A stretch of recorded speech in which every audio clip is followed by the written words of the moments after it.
Friend, कैसे हैं आप लोग? आई होप सब ठीक होंगे। तो आज मैं फिर से आई हूँ अपनी दूसरी वीडियो लेकर। ठीक है, आज हमारा दूसरा टॉपिक है वैश्वीकरण। लास्ट टाइम मैंने आपको बताया था संविधान किसे कहते हैं, कब लागू हुआ था, संविधान की विशेषता क्या थी। आज हम बता रहे हैं वैश्वीकरण क्या है, वैश्वीकरण की अर्थ क्या है, उनकी विशेषता है, उनका लाभ क्या है हमारे लिए, और वाद विवाद किस टॉपिक पे है। ठीक है, तो यही मैं वैश्वीकरण में बताने जा रही हूँ कि वैश्वीकरण बेसिकली होता क्या है। ठीक है, कई बार क्या स्टूडेंट होते हैं वैश्वीकरण का कई बार चैप्टर पढ़ लेते हैं, कई बार होता है नहीं समझ आता वैश्वीकरण एक्चुअली है क्या। वैश्वीकरण कुछ नहीं है, डरने की कोई बात नहीं। वैश्वीकरण एक्चुअली हमारे आस पास हो रहे काम है। वैश्वीकरण हमारा सोशल मीडिया से जुड़ा हुआ एक जरिया है। यानी वैश्वीकरण क्या है, बेसिकली हम क्या करते हैं, दूसरे देशों से जुड़ते हैं, ये वैश्वीकरण है। दूसरे देश की संस्कृति को अपने देश में ला रहे हैं, अपने देश की संस्कृति को दूसरी जगह आदान प्रदान कर रहे हैं, ये वैश्वीकरण है। ठीक है, या फिर वैश्वीकरण क्या है, वैश्वीकरण है कि जब हम social media, Facebook, Twitter, Instagram, YouTube, इन सब से दूसरे देशों को के साथ जुड़ रहे हैं, ये वैश्वीकरण है। ठीक है, तो वैश्वीकरण आप समझ गए क्या है। तो वैश्वीकरण क्या है, विभिन्न देशों के साथ बनाया गया संबंध है वैश्वीकरण। ठीक है, वैश्वीकरण के लाभ के बारे में बात कर लेते हैं। वैश्वीकरण की वजह से क्या हुआ है, पहली बात तो वैश्वीकरण की वजह से क्या, विभिन्न देशों के साथ हमारे संबंध मजबूत हुए हैं। यानी संबंध मजबूत होने का मतलब क्या है कि हम हर तरीके से, चाहे सांस्कृतिक हो, चाहे राजनीतिक हो, चाहे धार्मिक हो, हर तरीके से दूसरे देशों के साथ जुड़ पाए हैं। ठीक है, संबंध मजबूत हुए हैं। आप क्या है, मजबूत हुए। दूसरा बिल्कुल सेकेंड, जितनी भी बड़ी बड़ी महामारियां आती है, जैसे कोविड-19 हो गया, एड्स हो गया, HIV हो गया, या फिर आपका एनसेक्स हो गया जो कि जानवरों में पाए जाने वाला रोग है, इन सब जितनी भी बड़ी बड़ी महामारियां हैं, महामारियों में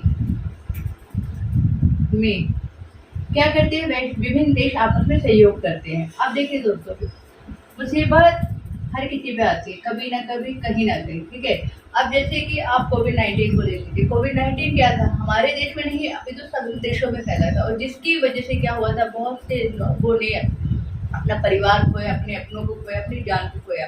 ठीक है, तो कोविड-19 की जो बीमारी थी उससे निपटने के लिए पहले अकेला देश इससे नहीं निपट सकता था, तो सारे देशों ने क्या किया, हाथ मिलाया, और जब हाथ मिलाया तो क्या हुआ, उसका सोल्यूशन निकला। ठीक है, इस बीमारी से कोई अछूता नहीं रहा था, हर घर में कोई ना कोई एक बीमारी से ग्रस्त था। ठीक है, तो मैं क्या बता रही हूँ आपको कि वैश्वीकरण का लाभ क्या है, विभिन्न देशों के साथ संबंध मजबूत हुए। दूसरा, जितनी भी वैश्वीकरण के द्वारा जितनी भी महामारियां होती है उनको निपटने में सहायक होता है वैश्वीकरण। ठीक है, वैश्वीकरण के द्वारा देखो, ताली कभी एक हाथ से नहीं बजती, दूसरा हाथ लगाना पड़ता है। ऐसे एक देश में अगर आपदा आती है तो दूसरे देश को सहयोग करना पड़ता है। ठीक है, समझ आ गया। तो ये है दूसरा कारण। ठीक है, तीसरा कारण क्या है, जितनी भी ताप वृद्धि का मतलब जानते हैं, ताप वृद्धि ग्लोबल वार्मिंग। ठीक है, जैसे कि इस समय है, जैसे कि वातावरण में अचानक CO2 का लेवल बढ़ जाता है, और इसकी वजह से तापन आ जाता है, यानी गर्माहट आ जाती है। कई बार क्या, ओजोन परत है हमारा, जिसमें छेद हो गया था, जिसकी वजह से बहुत सारी प्रॉब्लम क्रिएट हुई है, जिसकी वजह से क्या है, वैश्वीकरण ने उसके लिए हेल्प की है। ठीक है, अब ये क्या है, वैश्वीकरण के सहयोग है, लाभ है।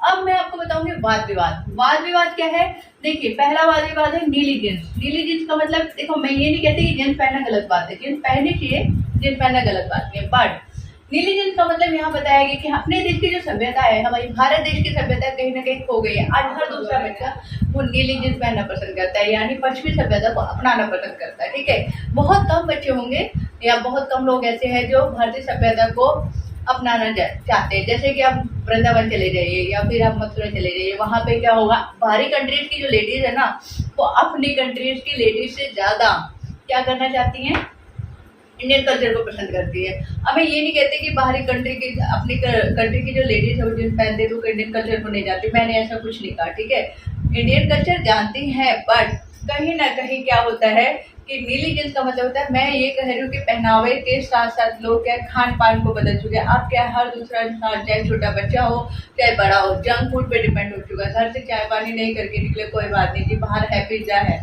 बर्गर है, खा लेंगे, सैंडविच है, खा लेंगे। क्यों खाना यार, घर का बना हुआ खाना खा के जाओ ना, हेल्दी होता है। ठीक है ना, तो मैं यही बताना चाह रही हूँ कि जहाँ वाद विवाद की बात आती है वह नीली जींस आती नहीं। पश्चिमी सभ्यता हमारे भारत देश की सभ्यता पे हावी हो रही है, जिसकी वजह से हमारे आज के जो युवा है कहीं ना कहीं हमारी भारतीय सभ्यता से अछूते रह रहे हैं। ठीक है, मैं बस इतना आपको बताना चाहती थी। तो वैश्वीकरण के बारे में आज बताया, उसका लाभ बताया, उसका वाद विवाद भी बताया। वाद विवाद नीली जींस हो गई, जंक फूड हो गए, ठीक है, पश्चिमी सभ्यता का हमारे देश में आगमन हो गया। ठीक है, हमारे देश में अब हमारे देश में क्या होता है, जो यौन संबंध होते हैं ना, उनको बड़ा छिपा के रखा जाता है। लेकिन जब से पश्चिमी सभ्यता हमारे देश पे हावी हुई है, हमारे देश के युवा यौन संबंध होंगे उनको बनाने में जरा सा भी हिचकते नहीं है। ठीक है, उन्हें क्या ट्रेंड चल चुका है, ट्रेंड चल चुका है कि हाँ करना ही करना। लेकिन हमारे देश में, हमारी सभ्यता में ये जब सेक्सुअल एक्टिविटीज जो होती है, ये एक लिमिट होती है हर चीज़ की। ठीक है, नियम कानून होते हैं। बट पश्चिमी सभ्यता को अपनाने के बाद आज जो हमारे युवा है वो कहीं ना कहीं खो चुके हैं। ठीक है, तो मैंने वैश्वीकरण का मतलब आपको बता दिया, वाद विवाद बताया। आज की वीडियो मेरी कैसी लगी प्लीज़ कमेंट बॉक्स में जरूर बताइएगा। अगर आपको मेरी वीडियो पसंद आती है तो प्लीज़ लाइक कीजिएगा, सब्सक्राइब कीजिए। मिलते हैं अपनी अगली वीडियो में। Thank you so much.